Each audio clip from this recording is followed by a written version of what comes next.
Adulting is hard. It can be overwhelming, especially when dealing with so much pressure, responsibilities, and expectations. As adults, we must maintain our own households, pay bills, take care of our families, nurture our friendships, and grow professionally. It's easy to get overwhelmed with so many responsibilities pulling you in different directions. There are many firsts when you're in your 20s, with things like moving out, landing a new job, seeking progress in your life, struggles in life, work. Life hits different and hard when you are in the adulting stage. Minsan feeling mo walang usad sa lahat ng paghihirap mo. Yung mga regrets mo, mga sana mo. May paso.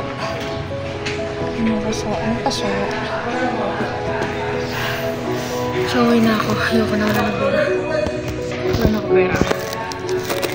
Mga siguro mo, mga sinasabi mo sa sarili mo ngayong 20s ka to 30s.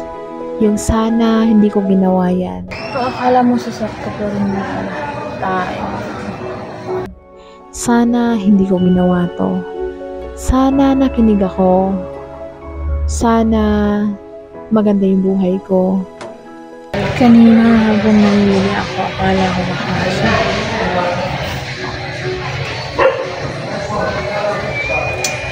Akala ko kakasya. Pero hindi pala. Hindi kumasa. We are full of regrets in this age.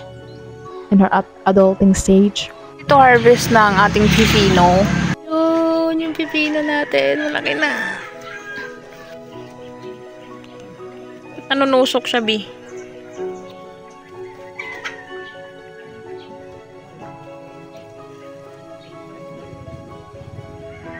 Ito yung gunting, so iikot natin hanggang makuha. Tiyang! Oh, it's here. So we have 2 pepinos for the snack. Hi guys, this is Simoy. Hey guys, this is Simoy. You want food? What you doing? I'm trying to go. Hi, puppy. Ow. Ow, puppy.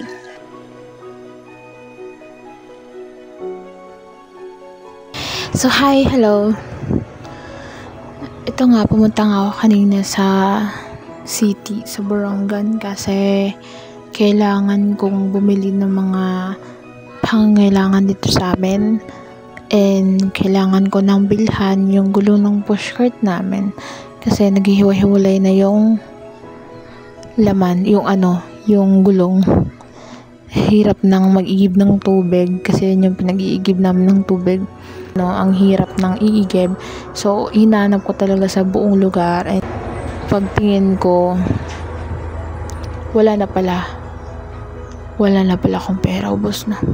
Habang tumatanda ako, habang tumatagal, nagkaanak ako, nare-realize ko na ang hirap pala ng buhay. Yung totoong pagsubok, nasa pag matanda ka na. At as in, I'm in my 20s, pero hindi halata. I'm in my 20s, pero grabe yung problemang dumaan sa akin. Grabe, as in. So, ito, I'm slowly building my life again. Bumabangon ng unti at kaya mo yan. Kaya sinasabi ko rin sa'yo, kaya mo yan. Kaya natin to. For all single mothers out there, nakagaya ko na hirap sa buhay, we can do it. Kaya natin yan.